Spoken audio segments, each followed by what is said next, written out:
hafizus syariah faqad ulimat biqaulihi ta'ala hafizu 'alas shalawati wa shalatil wusta.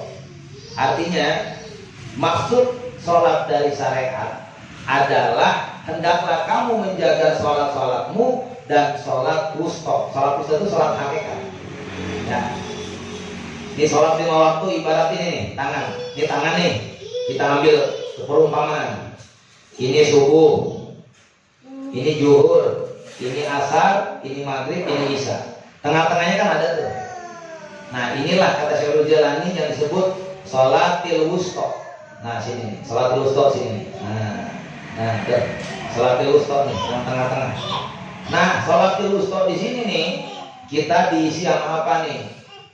Apakah kita cuma sholat doang berjamaah, kemudian kita bermaksiat, kemudian kita sholat lagi zuhur, habis zuhur bermaksiat lagi, kemudian kita sholat lagi asar sampai maghrib, kita tengah-tengahnya bermaksiat, setelah maghrib kita bermaksiat sampai dengan isya. Isyanya antara isya sangat jauh, ya jauh, ya karena jaraknya juga jempol dengan ini jauh ya.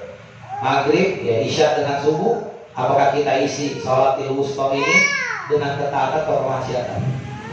Jadi Syekhul Jalani itu kajiannya syariat hakikat.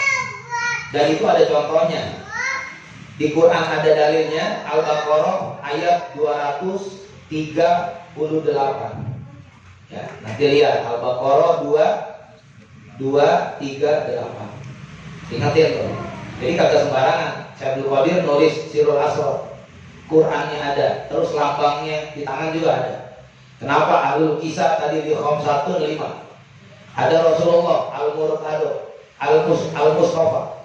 Al-Murtado Sayyidina Ali Al-Murtado bin Abi Thalib. Wabnahuma, 2 anaknya, Sayyidina Ali, cucu dari Rasulullah.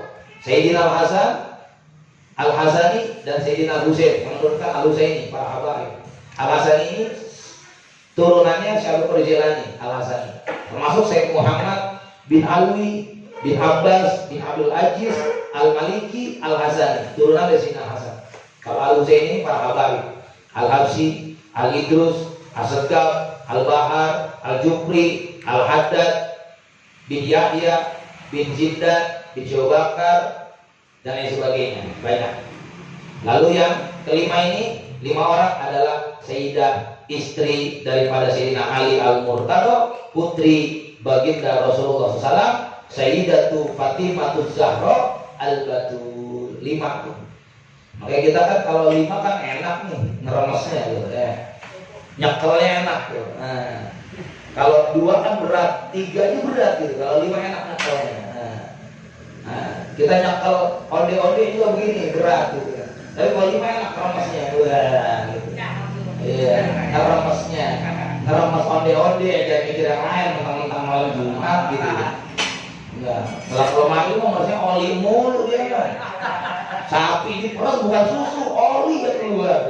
Kalau sapinya expired ya. Harusnya putih keluar hitam dia gitu. Waduh, hitam nih gua. Saudara Sayyidina Muhammad. Ya. Jadi sholatil wusta itu ada dasarnya. Apa aja tuh? Salat syariat wal muradu min salati syariah. Yang dimaksud dengan salat syariat adalah arkanul jawarih jahirah, terkait dengan rukun-rukun yang jahir, biharokati syauti wal lafaz, ya, biharokatil jismaniyah, dengan gerakan-gerakan jasmani, ya, seperti takbiratul ihram, suara, Bismillahirrahmanirrahim, Fatihah, surah, sunnah, ruku, iktidal, sujud, sampai salam. Itu syariat. Dan itu harus dipakai. Syekhul Jalani gak pernah ngajarin, udah lu eling aja. Allah, Allah, Allah. Nah, saya pun mengikuti beliau. Ya, artinya saya juga belajar tarekat, saya juga udah dibayar. Saya dibayar Thariqah di Nasabandiyah udah, termasuk dari Habib Lutfi Sajiliyah udah. Terakhir ini di Janiyah, sholat Fatih dari Syekh Soleh, Syekh Muhammad, kabarnya Syekh Soleh Basalamah, Syekh Muhammad bin Ali bin Ahmad Basalamah di Jati Barat dekat Kirosidi. Ya. Artinya kita nggak boleh lepas dari itu. Syariat ini dari Allah melalui Rasulullah. Syarul Perjalanan pun cucunya nggak boleh. Walaupun dia bisa hakikat, tapi dia nggak boleh ninggalin datuknya Rasulullah. Berarti sama aja pengkhianatan. Walaupun dia lebih hebat. Anggaplah ketika Syarul Perjalanan bisa ngidupin ayam, sampai ada zikir di manakib, la ilaha illallah Muhammadur Rasulullah Syabdul Qadir Waliullah. Itu baru cicitnya Rasulullah. Saya yakin Rasulullah juga bisa menghidupkan. Malah di rumah saya punya Mukjizatul Rasul, ada kitab Mukjizat Rasul. Itu ada dikatakan yang nggak tersebar ya. Artinya dalam kitab itu seorang habaib mengutip Rasul pernah menghidupkan orang yang mati, sebagaimana Nabi Isa menghidupkan orang mati. Gak usah Nabi Isa, cucunya Rasulullah Syabdul Qadir aja bisa menghidupkan, apalagi Rasulullah. Ya. Nah, logikanya ke situ aja. Jadi nggak perlu Rasulullahnya kalau mau sombong, gak usah gue udah cucu gue aja dah Syabdul Qadir udah, dia aja bisa. Gue kalau mau nih bisa kayak gitu. Dan itu disebutkan juga di Mukjizatul Rasul, ada kisahnya dari seorang habaib, bukunya tipis tapi bahasa semua. Ya, kita lanjutin. Termasuk di situ adalah rukun bacaan seperti la sholata illa bi qiraatil Fatihah. Tidak sah salat kecuali dengan membaca suratul Fatihah. Maka Fatihah itu harus dipelajari, didalami tajwidnya, makharijul hurufnya, panjang pendeknya, fasihnya dan lain sebagainya. Karena itu menjadi kunci, menjadi rukun. Jika kita berantakan Fatihah, dikhawatirkan semuanya pun secara syariat ya. Makanya ngaji nanti kalau hakikat untuk bisa menetralisir. Karena kalau kita salah doang nggak hakikat. Yang saya bilang tadi, orang punya tato di tangan, full body, di dalam bulu dadanya banyak, belakang tato, sampai di kaki ada tato. Kalau saya di penjara itu, mohon maaf, barangnya pun sampai dikasih biji tasbih dimasukin gitu, biar kuat katanya, biar gerinjel katanya begitu. Kata LP, baik di Salemba maupun di Cipinang. Ya. Kemudian antingnya dibolongin, diganjel pakai pelor, jadi bolong, gitu kan? Ya secara sadar kan nggak sah, tapi kalau kita ngaji hakikat, nah terima atau tidak itu urusan Allah. Maka akhirnya, mohon maaf, jamaah abdi dan lain sebagainya yang punya tato itu tetap aja dia berwudu, selebihnya dia ibadah, diterima atau enggak diserahin sama Allah. Ya Allah, saya udah ridho, saya mau bertaubat, tapi saya nggak bisa ngilangin. Saya tahu hukum fikih ini nggak mungkin karena tatonya permanen. Tapi saya yakin kemurahanmu, rahmatmu lebih besar daripada kesalahanku, gitu. Akhirnya kita ada harapan, sedikit harapan kepada biar dapat ampunan, gitu ya. Itu supaya hakikat tuh. Orang belajar hakikat jadinya tasawuf. Sama seperti orang ngebunuh orang 99. Nanya ke pendeta, Pak Pendeta, saya mau tobat. Kata pendeta, dosa kamu apa aja? Berzina 50 orang, ngebunuh 99 orang, aduh, main judi tiap malam, wah pokoknya semua maksiat udah saya lakuin, wah nggak bakalan, tobatnya nggak mau diterima, lu minta ampun, dosa lu udah kegedean, bunuh aja kalah sama dosa lu, begitu.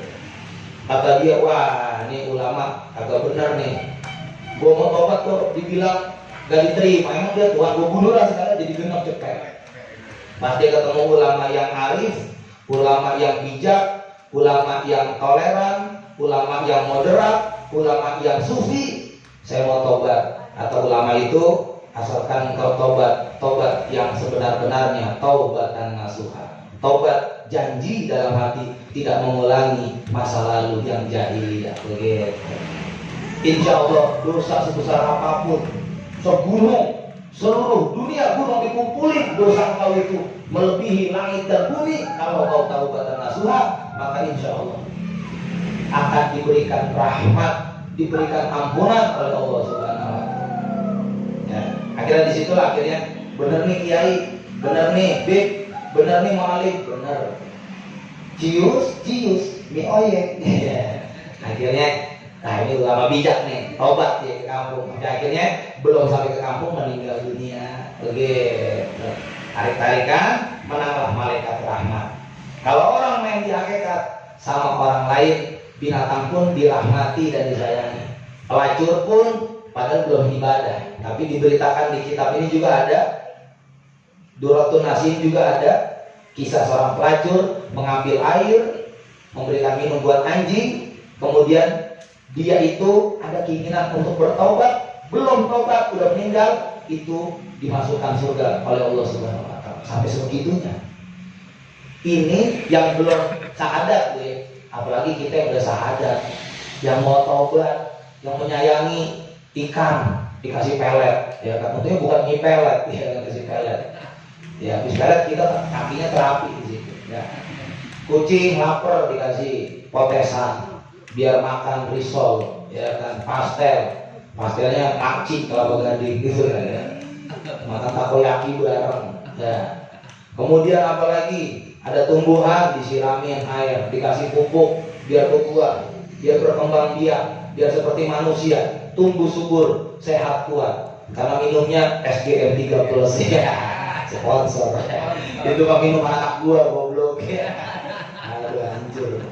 Sampai